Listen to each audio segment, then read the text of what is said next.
آج ہمارے لیے دین کی کوئی اہمیت نہیں ہے. بچہ ہو، جوان ہو، بوڑھا ہو، جس سٹیج میں بھی ہو، یہ دین کو سمجھنے کی ضرورت بھی نہیں محسوس کرتے. یہ تو چیلنج ہے میرا.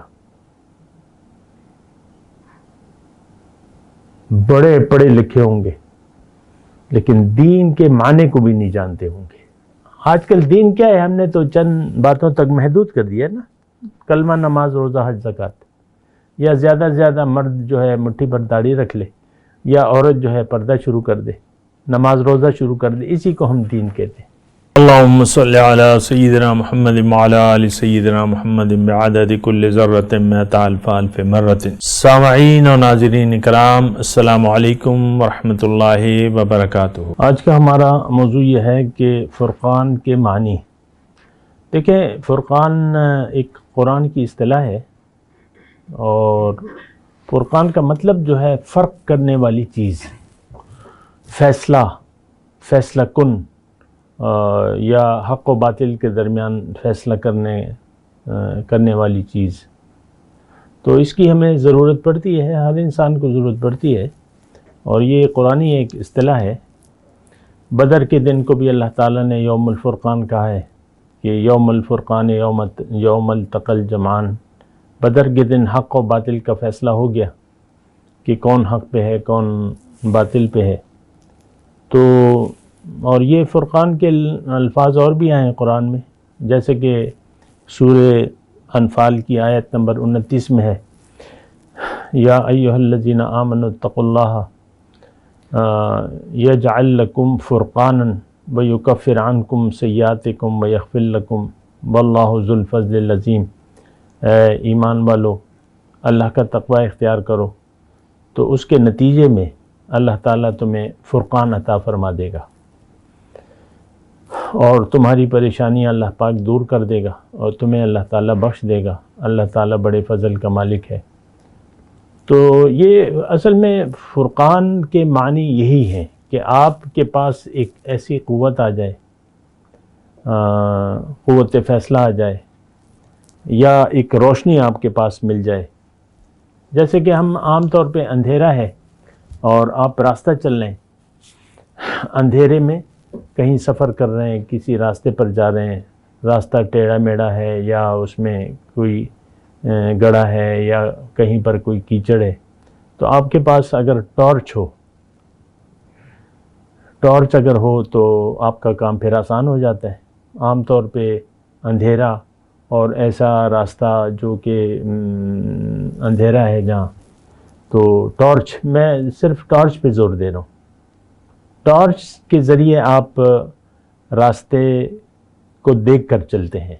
اسی طرح زندگی ہے، تو اس میں اگر آپ زندگی گزار رہے ہیں تو آپ کو معلوم ہونا چاہیے کہ کون سا کام صحیح ہے، کون سا غلط ہے. تو آپ کے پاس اگر ایک ٹارچ ہو، یعنی روشنی ہو آپ کے پاس، تو راستہ چلنا پھر آسان ہو جاتا ہے. اس کے معنی تھوڑا سا وسیع ہیں. دیکھیں، روشنی جو ہے وہ قرآن ہے. اگر ہم بات کریں تو روشنی جو ہے وہ قرآن ہے، پھر رسول کا طریقہ ہے، وہ بھی قابل اتباع ہے. اللہ تعالیٰ نے ہمیں کہا ہے کہ تم رسول کے طریقے کے مطابق زندگی گزارو، وَلَكُمْ فِي رَسُولِ اللَّهِ أُسْوَةٌ حَسَنَةٌ. تو قرآن اور سنت بنیادی طور پہ یہ روشنی ہے. یہ ایک بات نوٹ کر لیں، یہ ایسی کوئی چیز نہیں ہے جو قرآن اور حدیث کے علاوہ ہے کوئی چیز، یہ بات نہیں ہے. روشنی، انزلنا الیکم نورا مبینا، اللہ نے فرمایا کہ میں نے تمہارے لیے ایک نور واضح مقرر کر دیا ہے. تو اچھا، قرآن اور حدیث. پھر اللہ تعالیٰ کے رسول نے فرمایا کہ طلب العلم فریضۃ علی کل مسلم و مسلمۃ. یہ بات بھی نوٹ کر لیں کہ طلب علم جو ہے وہ فرض ہے، لازم ہے ہر مسلمان مرد اور عورت. تھوڑی سی توجہ رکھیں نا مضمون کی طرف. طلب علم فرض ہے، یعنی فرائض کا علم سیکھنا ہر مسلمان مرد اور عورت پر. یہ وہ فرض نہیں ہے کہ وہ آپ مدرسے جائیں گے اور یہ وہ 8 سال گزاریں گے، وہ نہیں. جو فرائض ہیں آپ کے، یعنی آپ جو زندگی گزار رہے ہیں تو آپ کو معلوم ہونا چاہیے کہ کون سی چیزیں ہیں. مثال کے طور پہ نماز ہے، روزہ ہے، زکوٰۃ ہے، حج ہے. اس کے فرائض آپ کو وجوب، یعنی سنن، فرائض، واجبات سب معلوم ہونے چاہیے. علم الفرائض ہم اسے کہتے ہیں اصطلاحی زبان میں. یعنی آپ کو پتہ ہونا چاہیے کہ نماز میں کتنے فرض ہیں، کتنے واجب ہیں، کون سے ایسے کام ہیں جو نماز میں ہم بھول جائیں یا رہ جائیں تو سجدہ سہو واجب ہوتا ہے، کرنا ہوتا ہے، اس سے نماز درست ہو جاتی ہے. آپ کو معلوم ہونا چاہیے کہ نماز میں کون سی ایسی باتیں ہیں جن کو اگر آپ نہ کریں، چھوڑ دیں، تو آپ کی نمازی سرے سے واقع نہیں ہوتی. کون سی ایسی باتیں ہیں کہ نماز میں کرنے سے نماز فاسد ہو جاتی ہے. مثال کے طور پہ آپ نے نماز میں کوئی جملہ بول دیا، سلام کا جواب دے دیا، نماز فاسد ہو گئی آپ کی. تو یہ مطلب ساری اسی طرح روزہ، جو بھی ہیں ہمارے احکامات، جو دین کے احکامات ہیں، یہ آپ کو معلوم ہونے چاہیے، معلوم کرنے چاہیے. آپ کو بغیر سوچے سمجھے زندگی نہیں گزارنی چاہیے. وضو میں فرائض، سنن، واجبات، غسل کے فرائض اور جو بھی سنت طریقہ ہے تو یہ معلوم ہونا چاہیے آپ کو. اکثر یہ ہے کہ ہم یہ علم، یہ معلومات حاصل کرنے کی کوشش نہیں کرتے. اکثر دیکھا یہ گیا ہے، سنائی باتیں اور کوئی خاص اس کی طلب نہیں ہوتی. اور اس کی وجہ یہ ہے کہ ہمیں سارے دین کی کوئی خاص طلب نہیں ہے. یعنی بنیادی بات تو یہ ہے نا کہ دین جو ہے وہ نہ ہم سیکھتے ہیں نہ سیکھنا چاہتے ہیں. اس کی وجہ کیا ہے؟ اس کی وجہ یہ ہے کہ آپ ظاہر کے دھوکے کا شکار ہو گئے. آپ نے دنیا کی زندگی کو حقیقت سمجھ لیا ہے. اب دنیا کے بارے میں آپ سارا کچھ جانتے ہیں. کون سی ڈگری میں فائدہ زیادہ ہے، کس کا سکوپ زیادہ ہے، نوکری ہے، کاروبار ہے، کون سا کاروبار. پھر آپ ڈھونڈتے رہتے ہیں، سرچ کرتے رہتے ہیں، یہ وہ دنیا، بس دنیا اور دنیا. تو ہمارا مسئلہ دراصل یہ ہے بنیادی طور پہ کہ دین آج ہماری ضرورت نہیں رہا ہے. مختصر بات ہے، دین ہماری ضرورت نہیں ہے، تو اس کے بارے میں ہم سوچتے بھی نہیں ہیں. اور بنیادی طور پہ تو بات یہ ہے کہ ہمارے لیے اللہ کی رضا یا اس کے مطابق زندگی گزارنے کی کوئی اہمیت نہیں ہے. ہم میں سے ہر شخص کا مدعا زندگی دنیا ہے اور دنیا کے لیے یہ زندگی گزارنا چاہتا ہے. تو اس کے لیے اب فرقان نام کی کوئی چیز کی کوئی اہمیت نہیں ہے. یہ موضوع جب میں لکھ رہا تھا اپنے پاس تو مجھے یہ احساس ہو رہا تھا کہ یہ دنیا کے لوگ جو ہیں فرقان کے بارے میں نہ جانتے ہیں نہ جاننا چاہتے ہیں.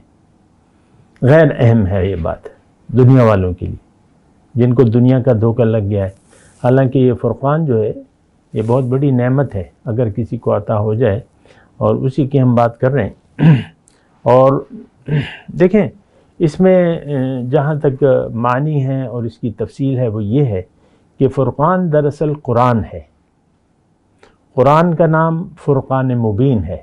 آپ اگر دیکھیں قرآن کے ناموں میں تو اس کا نام فرقان بھی ہے. تو قرآن بھی فرقان ہے. حضور صلی اللہ علیہ وسلم کی ہدایات اور ان کا عمل بھی فرقان ہے.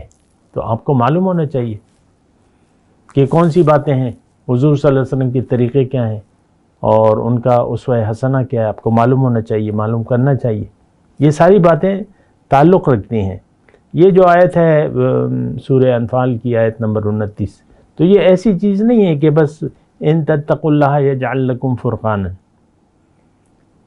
کیونکہ ہم تو سوچتے سمجھتے تو ہیں نہیں قرآن میں کہ ترجمہ کیا ہے کہ اگر تم تقوی کی روش اختیار کر لو تو اللہ تعالیٰ تمہارے لیے فرقان بنا دے گا.